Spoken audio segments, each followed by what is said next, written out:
करो, पहले पाप भस्म होने दो, फिर आप देख लेना, फिर हृदय नाच पड़ेगा। ये ऐसा आनंद का मार्ग है।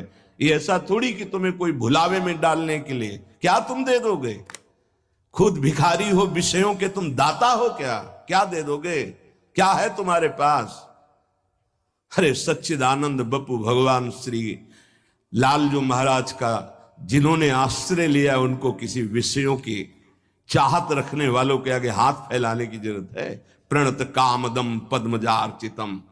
तो क्यों वो तुम्हें प्यार कर रहे हैं? क्यों वो तुम्हें दुलार कर रहे हैं? तुम्हारे मंगल के लिए कर रहे हैं। तुमको जो मिल रहा है उसको स्वीकार कर लो तो तुम्हारा जीवन कृतार्थ हो जाएगा। क्या है तुम्हारे पास?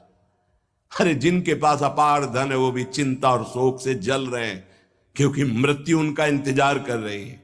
मृत्यु धन से थोड़ी हटाई जा सकती है। मृत्यु का भय किसी पद से नहीं हटाया जा सकता, किसी वैभव से नहीं हटाया जाता। मृत्यु का प्रहार शरीर पर है। शरीर राग त्यागी ही मृत्यु भय से मुक्त है।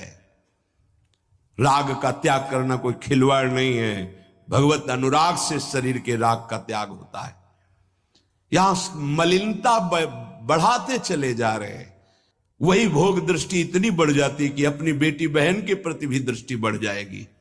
कलिकाल विहाल के मनुजा ने मानत को अनुजा तनुजा।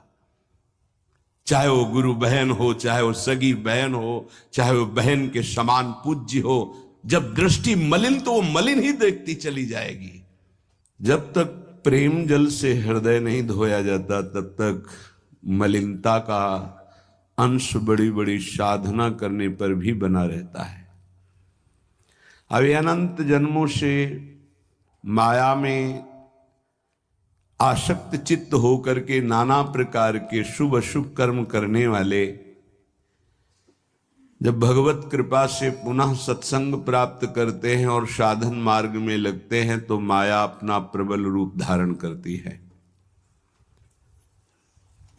या तो ऐसी अनुकूलता प्रदान करती है कि वो भूल जाए,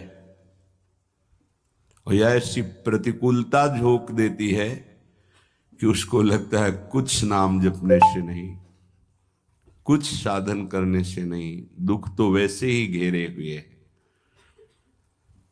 धैर्य छूट जाता है और भगवत मार्ग से विमुख आचरण करने लगता है।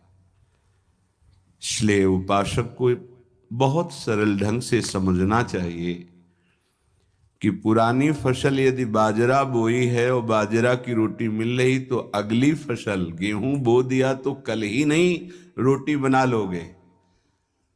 5-6 महीने लगेंगे किसान मेहनत करके, खेती तैयार करके, दाना बो करके, सींच करके, संभाल कर